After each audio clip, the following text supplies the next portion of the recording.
Aku. Kowe wong tuwa apa bocah? Wong tuwa bocah semene teneh ndedelke setagen. Nek kowe wong tuwa kudune iso mikir nih. Penyakit kowe. Kula tak ketapi kok ngerampok utawa kok ngrusak karo ngademel iki kowe iki patih wong maling. Hah? Patih. Ana patih kudune iso mikir. Iya. Ora nek. Rene. Ora ana bandem watu kowe. Iya iya. Iya. Aduh. Kowe ngerti Bagong nek wis nesu apa? Medeni tak omong. Aku iki nek wis nesu tanggaku geger pitike tak blediki kabeh. Utek aku mbok udu, pak bledek kabeh bleh kabeh. Iya. Aku nek wis ngene iki rame mangan wonge kelakoni tak omong. Iya aku njaluk ngapura. Aku tak bali rana, aja tak seneni aku kok tratapan. Aku iki lemah jantung lho, Gang. Ora perdu lemah jantung. Arep lemah lempung sak ngarepmu. Kowe paham ora? Karang kadempel iki ora duwe salah ora diluput karo negara Ngastina. Durna arep boyong Semar kok wong karang kadempel dikatutke dosane karo kowe piye? Karepmu piye? Iya. Agawa kluku bareng. Arep tak nggo ngapa? Kapok ora kowe? Kapok. Sadar? Sadar. Aku tak rono ya. Tak rono. Kena rono ning ngono syarate. Syarate apa? Kowe nek tak undang sengkune ngono le wangsulan dalem Pak Guru, ngono ya. Ora iki aku isin le, Kang. Aku wegah aku. Aku isin nek ngono kuwi gelem ora? Keprok watu apa semaur? Semaur. Ah, ngono. Wiwiti ya. Ayo lungguh ngisor. Nggih. Senggune dalem Pak Guru. Kelas piro, Lik? Kelas 3. Ora munggah ping piro? Ping 6. Ngopo kok ora munggah? Nginjen roke Bu Guru. Murid kok nginjen rok? Rok di PP. Oke to apane? Jepitane. Edan ora. Wis kono rono. Nggih. Karo nyanyi. Izin gila. Pak Gere. Masa kula nyanyi? Nyanyi ora, nyanyi apa ditonyo? Ditonyo. Ana nyanyi. Wis kono rono. Rembulan ngono. Lagune sing anyar iki lho, lagune si sapa jenenge? Nela Gareng. Nolo Gareng kok Nela Gareng anu. Nela Karisma. Wis ora gawe nyanyi, mentok tak kandhani ku anggere mandek kok buandem watu. Mentok. Ngono ora mentok. Iya ta kowe. Notasine sing bener keprowak. Nggih. Mboten hafal. Kudu apa mentok kok. Mentok. Datar. Mentok tak kandhani. Ngono. Mentok tak kandhani. Bebek, ganti bebek. Bebek atus sekali, ngono wis. Bebek atus sekali. Kuwi nggone mentok. Aja dinggoni bebek. Goblok banget. Mentoke kon manggon ngendi?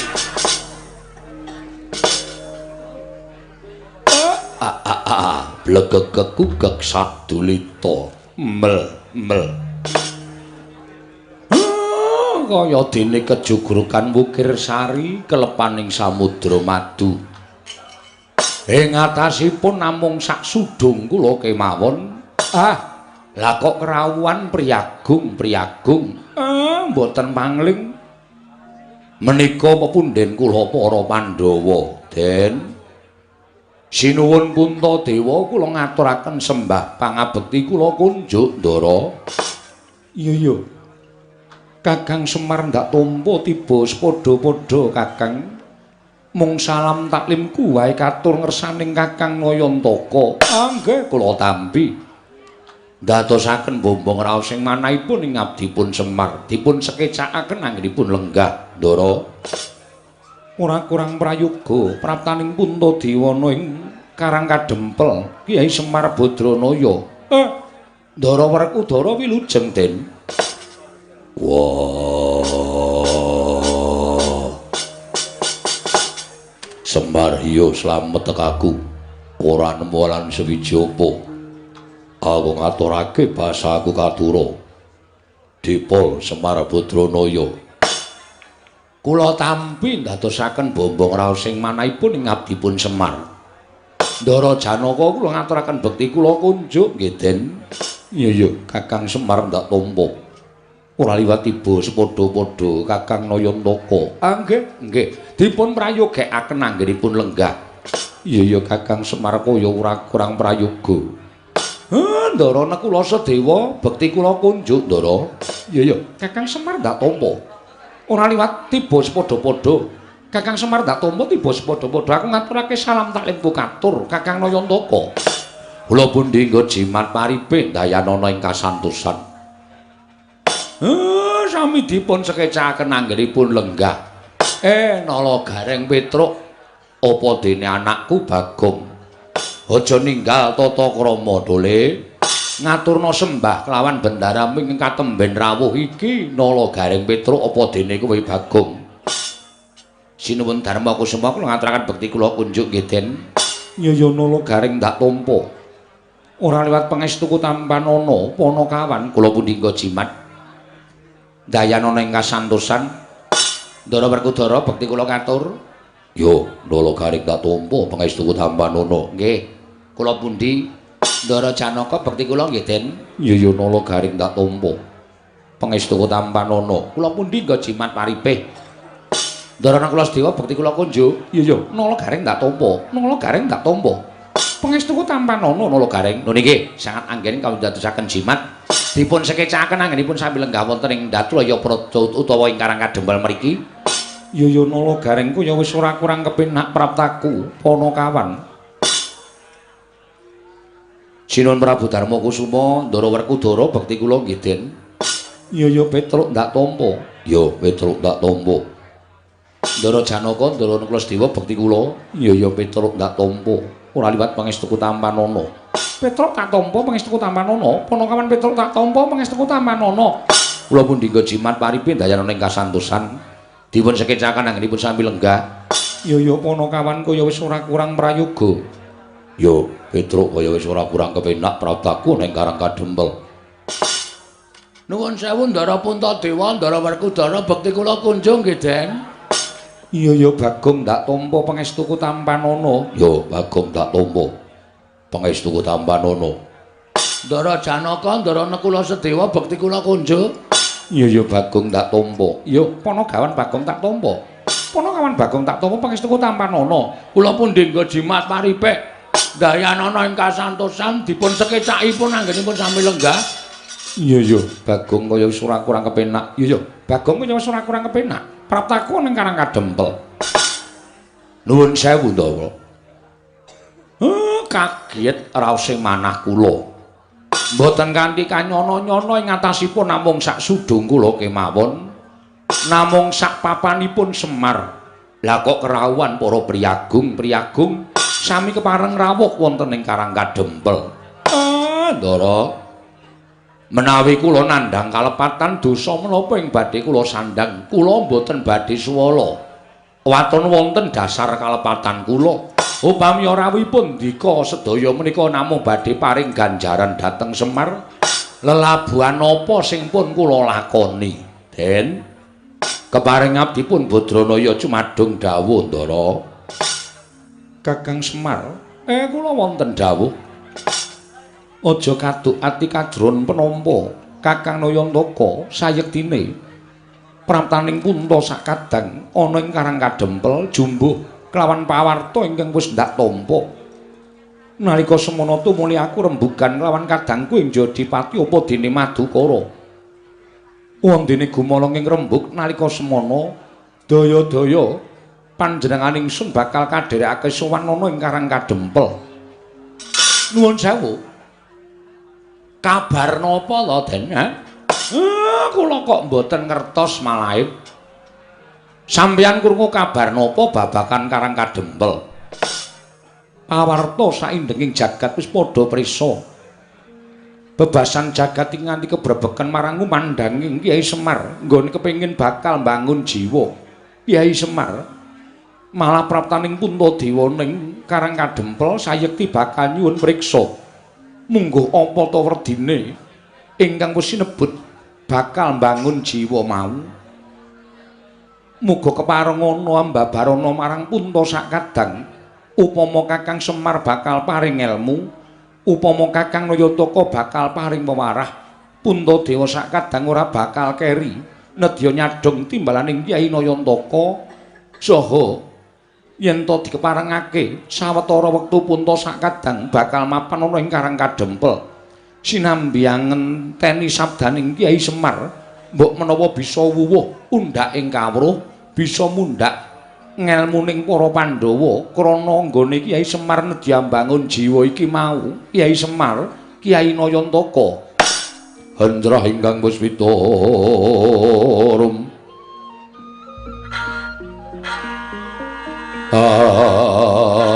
asilring samirana mrih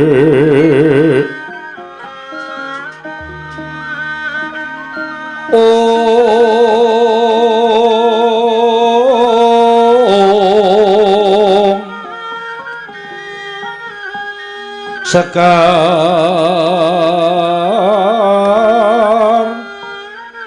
kadung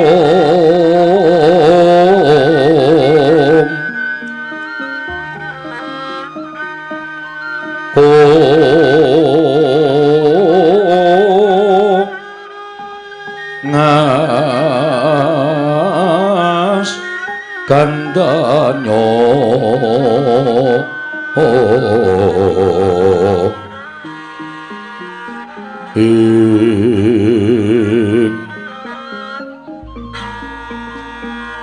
maweraras retnaning driya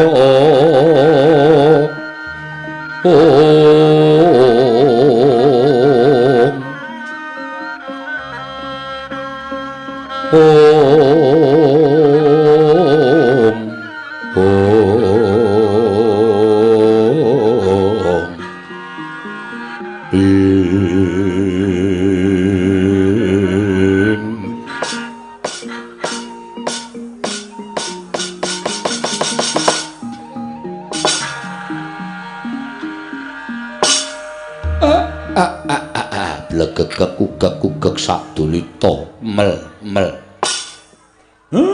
mboten kanthi kanyana-nyana jebul bendara kula Pandhawa menika satunggiling satriya ingkang sami lantip panggrahitane nadyan dereng kawiyos sing ngatur nembe ginebeng wonten saklebeting manah kemawon lah kok tanggap ing sasmita kula ora percaya nek sampeyan krungu pawarta menika saking para kawula saking para nayaka ning merga sampeyan nggone Mahasingasamun wekasan saged maos batosipun Semar syukur ndara syukur niku tegese sampeyan-sampeyan satriya ingkang ora ninggal lantiping panggrahita ora nggunakake tata lair tok ning sing manggunakake tata batin lah niki lho niki sing kula senengi enten mriki niki racak-racaking satriya yen wis kesinungan derajat pangkat, kesinungan daya kawijayan sing ngungkuli marang sak pepadane niku adat sabene sing digunakake ming tata lair tok,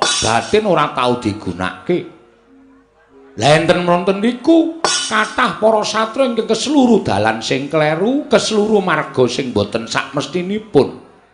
Mula, Ndara, Jejering satriya menika kedang ginakaken paningal lair nanging paningaling batos sampun ngantos kantun amargi menapa menawi mboten ginakaken paningal batos badhe nungsang puyang numbuk bentus lampahipun.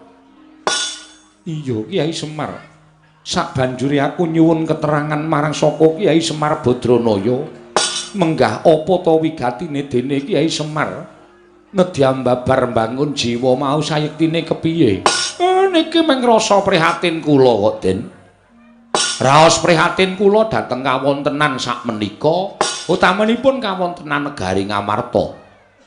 Ngamarta menika dipun asta dening pepunjuling para satriya inggih ndika Pandhawa gangsal cacahipun jumbuh kalian dasar negari lan ugi jumbuh kalian panembahing titah.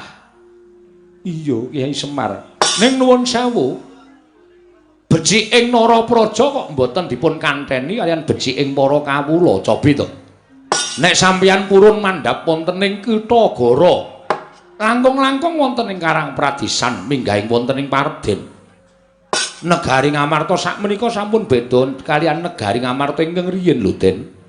Negari Ngamarta sing biyen iku negara ingkang panjang punjung pasir pawukir Lojinawi, gemah ripah karta tata Raharja. Kawulane padha tentrem, kawulane padha ayem, boten suk-sukan pikire, boten suk-sukan atine. Kabeh-kabeh duwe rasa hormat ngurmati marang sak pepadaning urip ing bab samukawisipun. Ning sakniki kok benten. Sakniki adoh sungsate.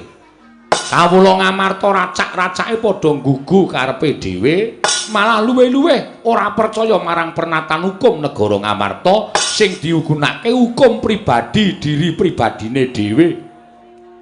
Waton kasembadan sing gegayuh. Pundi-pundi kathah regejegan, pundi-pundi kathah bentak sirah. Kawula pun boten tentrem. Gesanging kawula menika raosipun namung was-was kuwatir durga ngongso-ongso lan sak piturutipun. Kawontenan ingkang mekaten menika kala wau nuwuhaken tandha prihatos sak lebeting manah kula. Tumuli kula kepengin bangun jiwanipun para kawula supados wangsul minangka dados jejering kawula negari Ngamarta ingkang pitados kalian pranataning hukum lan pitados kalian menapa ingkang dados gegebeganipun negari Ngamarta. Kiai Semar yo pancen mengkono. Malah aku ngaturake panuwun Kiai dening atase ming sak Kiai Semar nanging banget nggone nggatekake kahanan negara ing Ngamarta. Yen to pancen mengkono panjenengan ingsun rumangsa luput ing atase minangka jejering Nalindra ora mawas marang gelaring kahanan negara Ngamarta. Ingkang dak buru amung kanikmataning praja Ngamarta sartaning para nayaka Punggawa dene kawula dina samengko rumangsa dikiwakake dening Nalindra Ngamarta Prabu Darma Kusuma Kyai. Syukur, Den. Wong niku lho apik-apike wong niku nek gelem ngakoni luput, apik-apike menungsa niku nek gelem ngakoni salah. Ngoten. Nek sampeyan wis rumangsa kelimput anggenipun gatekaken para kawula niki dadi pratandha lan dadi pancatan anggen kula badhe mbangun jiwanipun kawula sak negari Ngamarta, jiwanipun para Pandhawa menika mangke badhe kasembadan. Matur suwun, Ndara. Iya, Kiai Semar. Wosipun sampeyan ampun kendhat anggenipun tansah netepi dhateng darmanipun utawi warah kawruhing kraton. Warah kawruhing kraton piye Kiai Semar? Napa kudu kula baleni melih? Mergi sampeyan pun diwulang duk nalika badhe jumeneng nata wonten negari Ngamarta duk nalika semanten. Warah kawruhing kraton menika tanganipun wonten 9 cacahipun. Ana 9 Kiai nggih. 1 wajibing ratu. Angka 2 pengageming ratu, angka 3 pambeganing ratu, angka 4 lelabuhaning ratu, angka 5 kekasihing ratu, 6 patraping ratu, 7 gegayuhaning ratu, 8 junjunganing ratu, 9 bandaning ratu. Niki enten werdine dhewe-dhewe waton sampeyan boten ninggal cak-cakan sangang perkawis niku. Kula kinten sampeyan tetep ditresnani dening para kawula. Iya Kiai. Wajibing ratu menika kudu tansah anata haniti hamariksa sarta misesa dhateng para kawula menika wajibing ratu. Angka 2 pengageming ratu menika sampun ngantos tinggal marang pakarti sama beda dana denda. Mboten sah kula jlentrehke wong sak donya niku wis do ngerti kabeh tembung sama beda dana denda. Iya. Angka 3 pambeganing ratu sipating ratu kedah saged hamong hamut hamengku sarta hamangkat. Angka 3 lelabuhaning ratu anatepana berbudi bawa leksana animpuna ing aguna amumpuni ing kautaman. Angka 5 kekasih ing ratu tumindak adil bener sentosa lan wibawa. Angka 6 patraping ratu nglunggana watak lan tumindak wicaksana wiwaha wisuda lan wiguna. Angka salajengipun 7 gegayuhaning ratu marsudi mrih hayu hayom hayem lan hangayani. Iya Kyai Semar. Angka 8 junjunganing ratu murih sageta jejeg adeking praja katentremaning kawula sambung memitran liyan praja kerukunaning bebrayan agung. Wondene ingkang pungkasan inggih menika pengageming ratu Nalindra kudu darbe kasekten kesabaran kawaskitan lan kapinteran. Mengkono Kyai.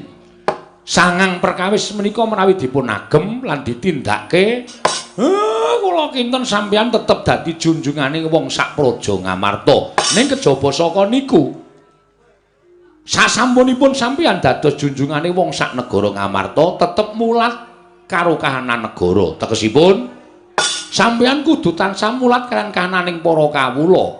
Ingkang panjenengan caketi sampun ngantos kawula ingkang mapan wonten ing kutha Gorotok ning klebu wonten Karang Pradesan wonten ing Parden Pagunungan kedah panjenengan caketi jer menika ugi kawula panjenengan aja banci ndemban siladan sing cedhak ratu mangrangkul sing adoh Nalindra mangsisihke niku mengke dadi srana tetel kapercayaning para kawula. Nek pun tetel kapercayaning para kawula nuwun sewu lho Den, nuwun sewu. Ampuha dikaya ngapa kekuatan sampean ra iso ngalahke kekuataning kawula. Iya Kyai Semar, aku ngrumangsani. Nggih, syukur nek pun ngrumangsani. Kanthi cara mekaten, monggo sakmenika wiwit dipun dandosi jiwaning para kawula srana sampun ngantos panjenengan ginakake Prabeya, sampun ngantos panjenengan ginakake bondo donya ning rasa niku sing luwih wigati. Rasaning kawula mangcaketi sing mapan wonten ing Karang Pradesan sing mapan wonten ing pagunungan mang cedhaki mang raketi utawa mang dudul penggali ing para kawula. Nek kawula rumangsa dicaketi atine niku mengke kawula rasa mbok paringi bondo brana picis pun padha sengkut gumregut bangun negara lan mastuti marang pernataning hukum negara ing Amarta. Niku ning nek sampeyan bola-bali menggunakake brana picis niku ateges sampeyan gunakake cara-cara sing luput. Merga brana picis niku iso ngajeni sawijining wong. Iso Ndara, saged. Pendak-pendak sampeyan paring brana picis, pendak-pendak sampeyan paring dedana dhateng kawula. Kawula saged ngajeni sampeyan ning nuwun sewu sing jeneng bondo niku iso entek. Nek bandane entek sing mangkeki brana picis sing ngajeni karo sampeyan wau nyedak mawon mboten. Nyedak mawon mboten. Sampeyan iso ngitung pira cacahe rewang sampeyan, sampeyan iso ngitung pira cacahe rowang sampeyan, mitra sampeyan iku nek sampeyan cilik lara gedhe tekaning pati niku lagi iso ditonton pira cacahe kanca sampeyan. Sing tilik karo sing layat. Pun niku tok. Iya. Mengkono Kyai nggih. Mula dadi satriya niku utawa dadi Nalindra niku wajibe kudu loro dinggoni kabeh. Loro dinggoni kabeh tegese kepiye? Ditresnani karo diajeni. Nek iso niku dienggo utawa iso digunakake utawa dilakoni. Merga nek ming diajeni kaya kula crita wau, nek wis entek bondo sampeyan blas ora bakal diajeni. Ning nek ditresnani, niku luwih dhuwur derajate mbangane diajeni. Merga nek ditresnani niku arepa nuwun sewu. Sesuk kala mangsa panjenengan niku wis mboten wonten ning kuburan sampeyan diparani sanak kadang mitra kawruh tangga teparo dijalukke ngapura karo sing gawe urip niku tegese ditresnani. Ngoten? Nek pun ditresnani ngonten niku kepenak uripe ning carane supaya ditresnani niku sing angel. Paling ora kudu totoh rasa, totoh bondo, totoh raga lan sak piturute, aja seneng mutangke budi. Aku labuh karo si A, aku labuh karo si kae. Sesuk muga-muga nek aku kerepotan dilabuhi. Lah niku jenenge sampeyan tumandang ning mutangke budi kanthi ikhlas. Mboten sanduwe pamrih napa-napa. Rungokke, Tru. Kowe senengane nek labuh karo aku mesti ya mutangke budi. Wah, bapak nek do ngene iki kok ya ngendikane ya titis ya reng. Wah, bapak ki nek metu petake ya ora kaya Semar. Mula bapak ki diarani Sang Hyang Bathara Ismaya Ngejawantah. Lah iya. Aku seneng ngrungokke bapak nek kojah ngene iki iso temamem ning ati tenan. Ya, Gong. Ra. Kok ora piye to? Aku Semar omong ngene ora tau percaya to. Aku kowe meneng wae ndang kok ngisra ndara-ndara Pandhawa do rawuh mrene. Kowe do percaya ora masalah. Nah aku ora kok. Nek Semar ki mandi omongane kowe ora aku wis sugih wingi-wingi. Nyatane seprene ya ijik kere kaya ngene kok. Weh. Ditresnani karo diajeni. Loro-lorone kudu dicakup wae. Ora arep tak gagas. Ya aja ngono ya. Iki arep dikaya ngapa iki bapak ngono lho. Mesti nek ngendika ki kadang kala ana mandine. Menungso siji lan sijine iki jarene duwe kodam dhewe-dhewe. Kodam apa? Kodam ki nek omong sok mandi. Kala mangsa kowe ngelokke bocah kandhani ngeyel, njungkel ning dalan. Mongko lagi mandi-mandine omonganmu, njungkel tenan bocahe.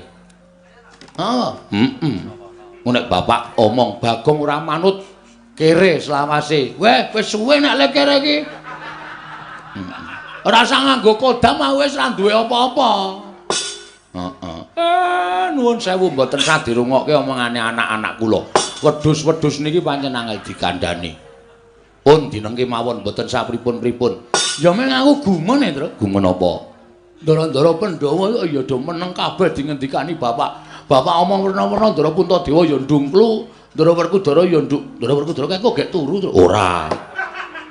Kok merem mripate? Aku ora merem, cah edan. Syukur kowe krungu wonge ora. Ha ketake kaya ketap-ketip nek ngantuk barang. Ora kaya Ndara Janaka ya ndungkluk, Ndara Nekulasdewa ya kendelan. Wah, jan. Ha iya, iki bapak ndek niat apa to, Tru? Bangun jiwa. Bangun jiwane sapa? Bangun jiwane kawula sak negara Ngamarta bapak iki prihatin kawula Ngamarta saiki rusak kahanane, ora tentrem, ora ayem. Lho, kowe ngerti to sok maca Quran? Perkara dit 10.000 nganti paten-patenan, perkara dit 20.000 nganti paten-patenan. Ha kuwi bapak sedih, kok kawula kok ora tentrem, kok ora duwe rasa semanak antara siji lan sijine. Mula bapak pengen bangun jiwaning para kawula. Oh, ayo wis. Ya muga-muga sukses. Ayo. Ya meng nek dandani aku sing ora iso. Mergane wis tak paido. Nek meng Semar ki ora bakal tak gugu. Ora arep dandani dapurmu aku. Modar ya sakarepmu. Kandhani wong tuwa senengane ngeyel. Bapakmu ki lagi diagem omongane karo ndara-ndaramu, aja sok nyentulani bapakmu. Nek ora ana aku ya omong, nek ana aku tetep tak paido. Aku ora percaya kok. Aku wis ra kompak dhewe kok. Ra kompak piye? Anak-anake rupane do apa abang enom kowe kok brom dhewe wis coba. Apa ya nganggo kompak, jeneng ponokawan ki seragam. Ora kok ndeweki. Iki kudu nganggo iki. Nek ora nganggo iki kok ndak dukani. Sapa sing dukani? Sinuwun Prabu Darmakusuma. Merga sinuwun Prabu Darmakusuma kuwi wis sasmita karo aku, kudu nganggo iki. Oh ya wis, nek ana sing dawuh ya wis. Kyai Semar, kula Ndara. Kanthi cara mengkono Puntadewa nyuwun lawan Kyai Nayantaka. Nggih, keparengipun tuntunen laku ning Pandhawa supaya bisa mujudake negara ingkang kaya wingi uni. Kyai Semar, nadyan kudu apa wae ingkang katindakake upamana syarat sranane paringa pangandika kadangku papat ora bakal wegah nggone budidaya golek syarat srana. Wah, Semar yo. Yen pancen Pandhawa bali kaya wingi, kudu ana syarat sranane paringa pangandikan. Mengko aku ing bakal golek syarat srana supaya iso kasembadan penjangkaning Semar nggone bakal bangun jiwaning kawula sanegara Ngamarta, Semar Badranaya. Semare Koten Prayetna Semore Seka balik titiyoni Gandayani Trisanya Purnama Sasi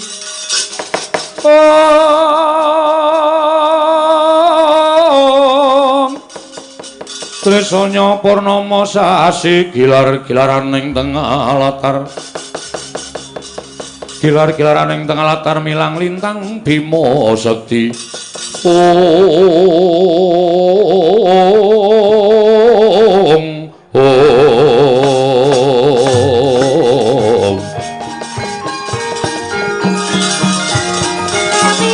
Mari Koten Prayetna Semore Seka balik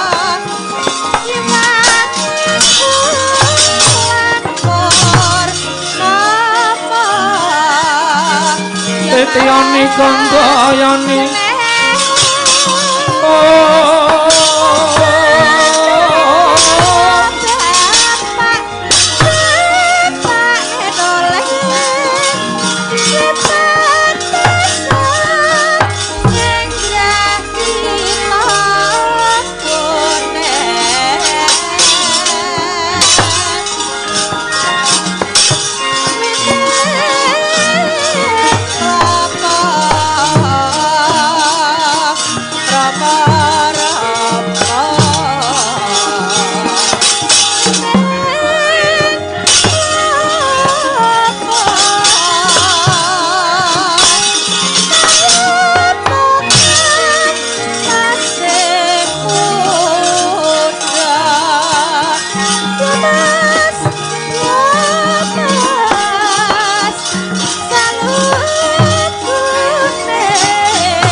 Sinowati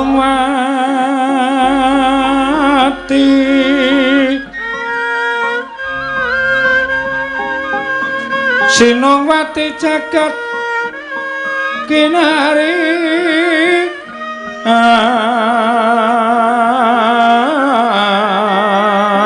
among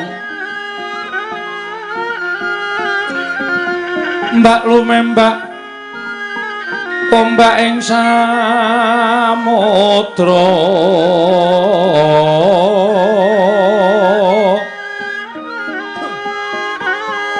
ae ana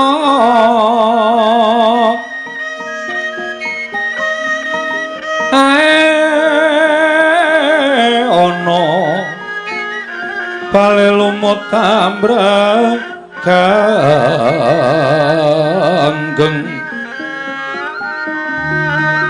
awita denceng-dencengan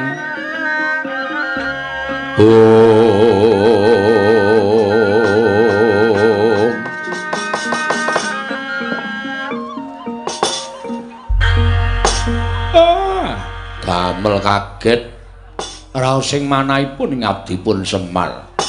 Lah menika rak mboten mangling Penembahan Durna ing Saka Lima Penembahan. Kula ngaturaken sembah pangabekti kula kunjuk Penembahan.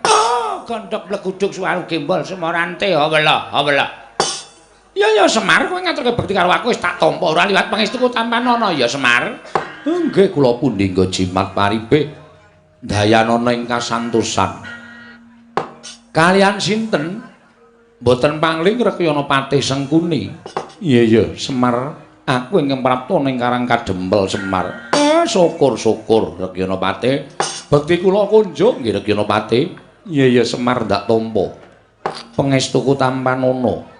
Bapa Penemban Durna, kula ngaturaken bekti kula kunjuk Penemban. Anak Prabu Ngamarta menika. Inggih Bapa Penemban. Inggih. Kula tampi malah kaget raos sing manehipun ing Bapa ing Saka Lima dene panjenenganipun nak Prabu Ngamarta sampun keparang rawuh wonten ing Karang Kadempel. Sampun sawetawis Bapa Penemban. Inggih syukur. Dipun sekecaken anggenipun lenggah. Bapa Durna ki kula aturi sekeca anggenipun lenggah. Inggih sampun boten kirang prayogi. Paman Arya Sengkuni kula ngaturaken bekti kula kunjuk. Kula tampi dawah sami-sami nggih anak Prabu Durna bapakku. Aku ngaturake basaku katura. Werkudara anakku wong gagah. Tak tampa Werkudara pangestune Bapak Tampanana ya nang ya lik ya ngger. Yo ndak gegem dadiake jimat. Bapa Penemban bekti kula kunjuk. Janaka ya nang kene. Inggih. Syukur Janaka.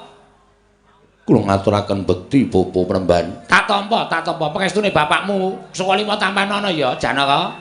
Kula pundhingga jimat paripe dayanana ing kasantosan. Paman Patih Harya Sengkuni bekti kula kan kunjuk. Kula tampi nggih dawah sami-sami.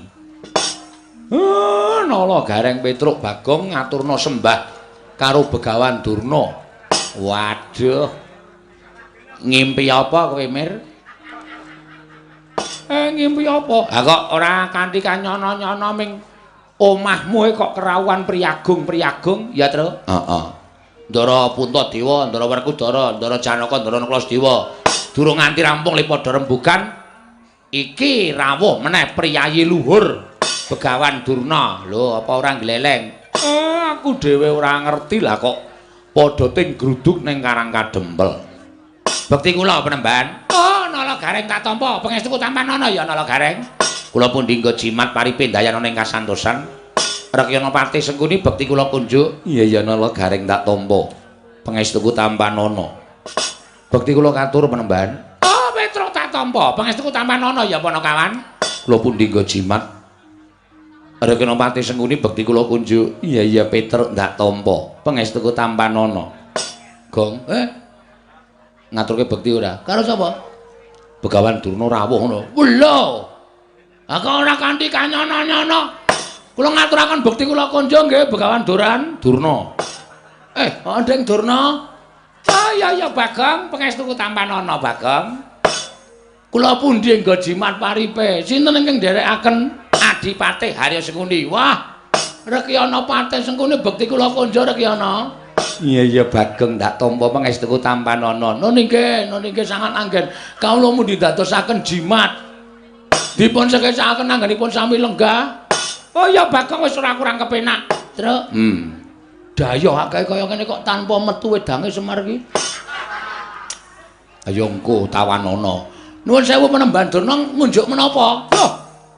Apa kira-kira kowe kuat nyuguh aku? Aku piyayi, kowe men kawula. Ing atase kawula kok nyuguh karo piyayi.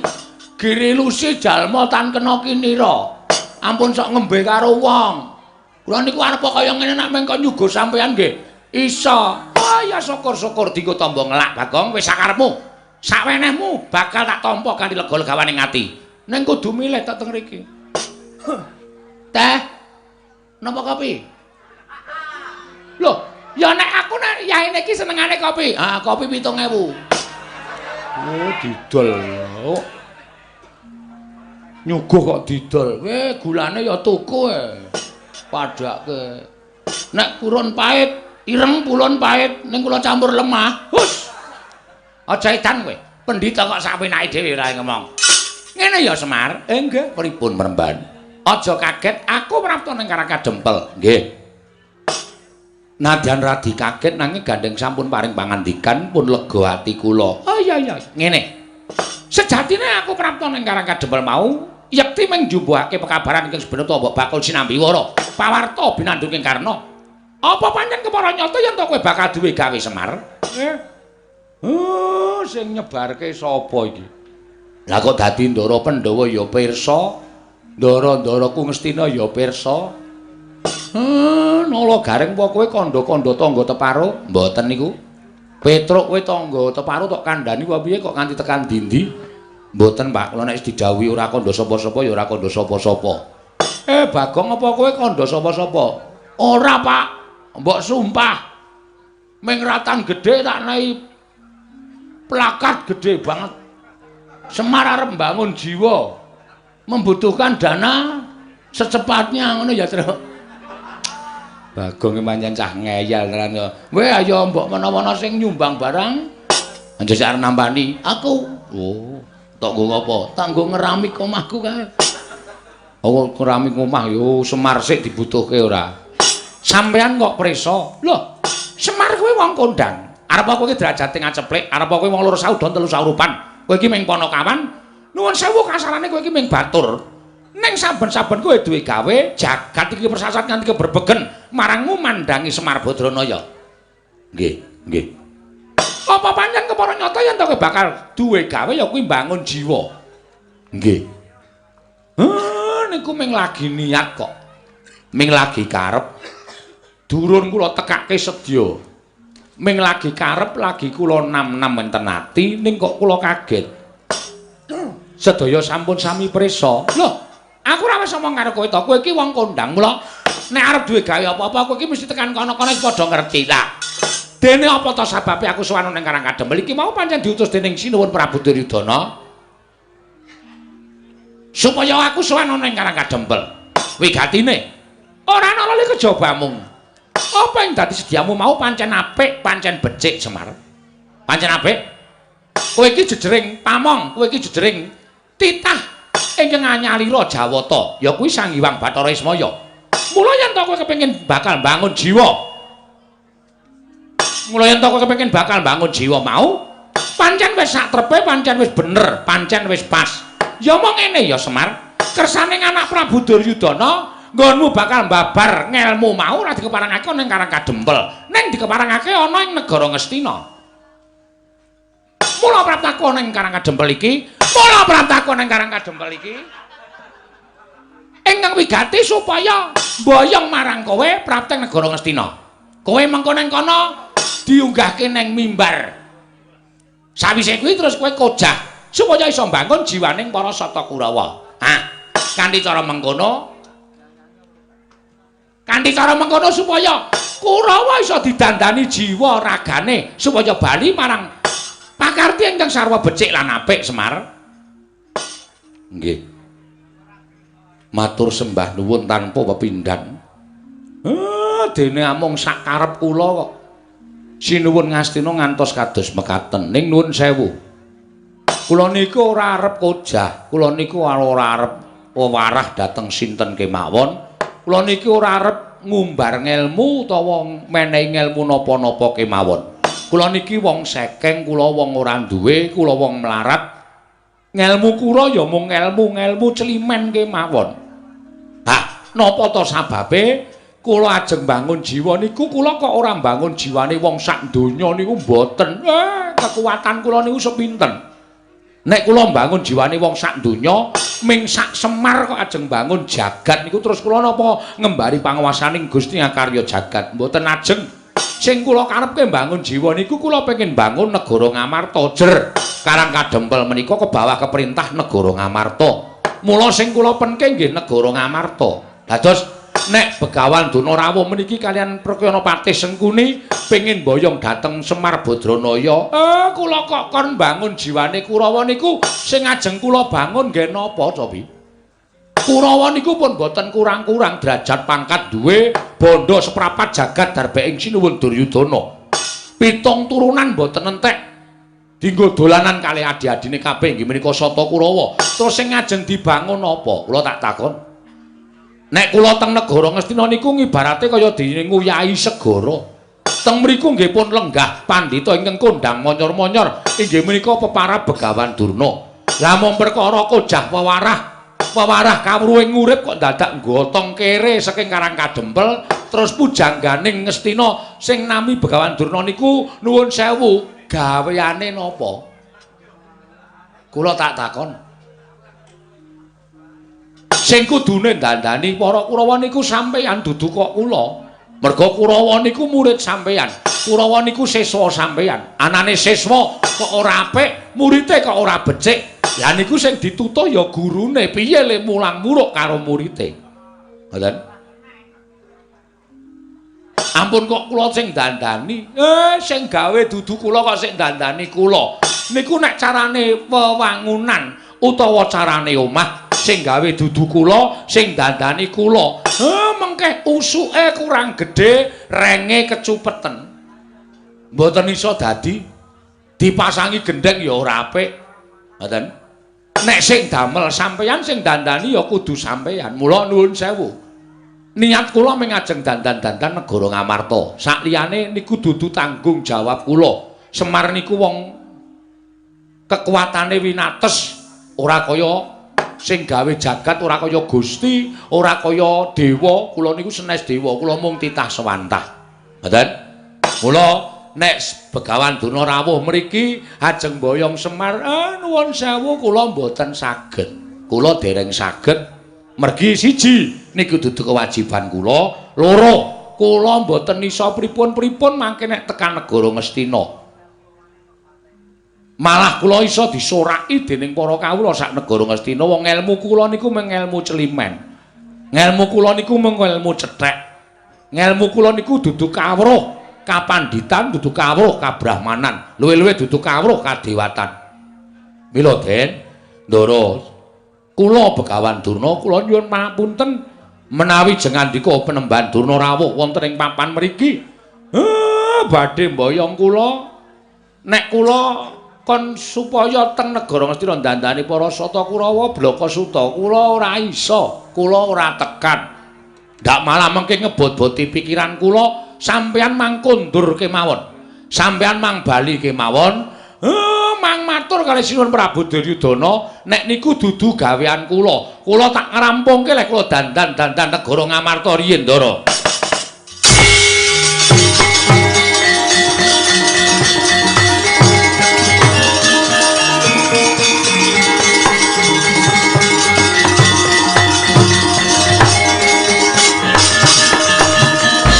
Pandhita kang kinarya wangsit pindha kombang ngajaping tawang susuh angin ngendi nggone lole somo nante dawela lah kok dadi tekan semono nggonmu guneman Semar yen ngono cetha kowe yen kok ngiwake marang para Sata Kurawa mongko sejatine kowe iki ora ming siswane utawa kowe iki ora ming pamomonging para Pandhawa Ning klebu kowe iki pamomong ing negara Ngastina. Elinga Semar. Pandhawa lan Kurawa kuwi padha-padha turasing Begawan Wiyasa ing Saptawarga. Lah kok dadi kowe mban cindhe mban siladan. Yen Pandhawa mbok ban cindhe, yen Kurawa mbok ban siladan. Ing atase aku apik-apik sowan ana ing Karang Kadempel mboyong marang kowe. Diutus dening anak Prabu Duryudana. Ning tinemune nggonmu wangsulan lah kok nyerekake pikire Begawan Durna. Nyerekake atine Begawan Durna. Mangke riyen kula nyerekke nggon apa? Kula omong niku kanggo kula tata. Aja nganti omongan kula menika damel serik penggalipun Begawan Durna. Lah kok saniki sampeyan ngendika kaya ngono. Lho, kowe ngandhake sing gawe Kurawa sapa? Kurawa mbiyen ibarate kaya dene wadah ingkang suwung. Sing iseni Begawan Durna, tak iseni ngelmu sing apik-apik. Terus kowe kandha karo Begawan Durna, kowe matur karo aku. Sing gawe Begawan Durna, sing dandani ya kudu Begawan Durna. Yen ngono terus Pendhita Ngastina kuwi gaweane apa? Nek perkara dandani Kurawa kok dadak kongkonan karo wong Karang Kadempel. Coba aku tak takon karo kowe. Apa kaya ngono kuwi ora nyerek-nyerekke ati? Nuwun sewu sampeyan iku pendhita kok isih gampang kebranang penggalihe to. Sampeyan iku pendhita kok isih gampang nesu. Monggo pendhita niku watekane tanduk aris ulat manis ing cipta demen tetulung. Adoh penggawe cidra, ngalah tananggunggung diri gawe senenging liyan. Niku wateking Brahmana. Nek sampeyan nganggo serban kethu sarwa putih mongko durung iso ngleksanake sifat sing kula aturke. Mboten sang nganggo kethu sampeyan. Ngangge caping mawon. Sampeyan durung iso nglakoni minangka dadi Brahmana ketitik sampeyan gampang murup atine. Gampang murup penggalihe. Nuwun sewu, Ndara. Nek sampeyan kaya ngoten niku wis memper nek Kurawa pancen pambegane sasar susur. Kurawa pambegane angkara murka. Kurawa niku sewijining wong sing wis ora iso didandani. Lah pripun? Lah wong gurune watake kaya ngono. Napa meneh Kurawane? Kowe aja wangku gawan ngawur. Sing marai Kurawa elek iki dudu Begawan Durna. Sinten nek dudu sampeyan? Iki sing nang mburiku iki. Sampeyan nak senengane kaya ngoten kok golek kanca lho. Wong kula ya ora ngapa-ngapa. Ben wong loro Dik Pate mengki ndak. Kula rumangsa ki jenan ora ndek kanca kaya. Niki sing gawe jar sing gulang-gulung karo Kurawa iki. Dudu aku. Dadi aja nyalah karo Begawan Durna. Nuwun sewu. Punta, sampeyan mboten sakakean gunung tanpa gunung. Mboten sakakean pangandikan. Saniki sampeyan gelem kondur napa mboten? Mergo nek sampeyan tau nono Windanana lenggah teng Karang Kadempel, kula ora gelem bali, kula ora gelem diboyong teng negara Ngastina. Lah mbok sampeyan ngenteni tekan jaman apa mawon, Semar ora bakal pindah saka Karang Kadempel. Lho, nek ngono kowe pancen niat ora gelem tak boyong nang negara Ngastina. Monggo Semar. Ya aku diweling dening anak Prabu Duryudana, Bapak Durna menawi mboten saged boyong Semar wonten negari Ngastina. Ateges Bapak Durna menika mboten lahir batin anggenipun sumuyut ngayom wonten negari Ngastina. Ateges aku padha karo ora dianggep ana negara Ngastina. Mula tinimbang aku bali ana negara Ngastina ora boyong nglawan kowe. Luwung kowe bakal laruda paripeksa. Lah nak tenan to. Kriwikan dadi grojogan geguyon dadi tangisan.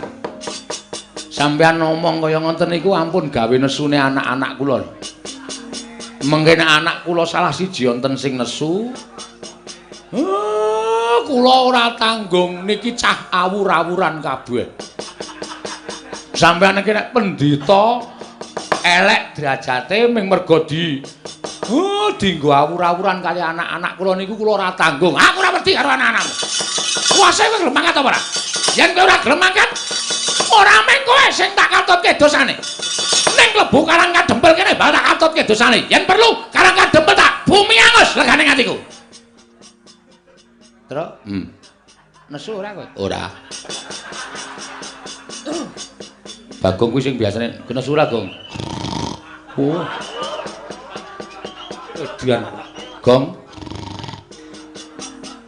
Gong, ngapae? Durna teka. Ngapa Durna? Omong karo bapak. Heeh, omong piye?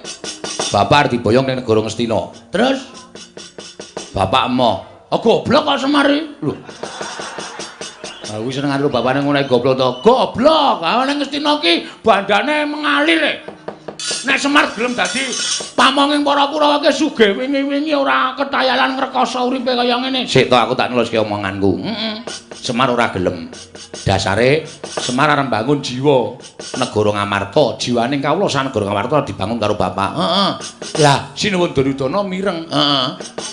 Bareng Sinuwun Duryudana mireng, Sinuwun Duryudana kepengin diwejang karo bapak Semar, mula bapak Semar arep digawa ning negara Ngastina. Terus Bapak moh, dasare ngapa sih?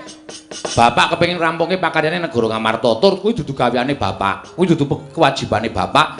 Dandani Kurawa kuwi dudu kewajibane bapak. Sing bapak duwe kewajiban iki dandani para Pandhawa. Heeh. Durna Sumbar. Muni piye? Nek Semar ora gelem tak boyong ning negara Ngastina, tak ruda paripeksa. Wis ben. Lho. Ora nesu kok. Ora ana sing nyangkut keamanan Karang Kadempel. Kuwi pribadine Semar karo Durna. Masa aku kok nesu? Lah kowe iki anake sapa? Anake Semar. Ah Semar dingonone kok kowe ora nesu. Piye? Semar dingonone kok kowe ora nesu. Ah ora aku masuk angin Semar atilek kok. Tanteni dina rong dina telung dina kok tanpa jedul. Bareng ketemu ing waras le. Aku arep muni dengkulmu mlocot. Ora tegel bapak kowe.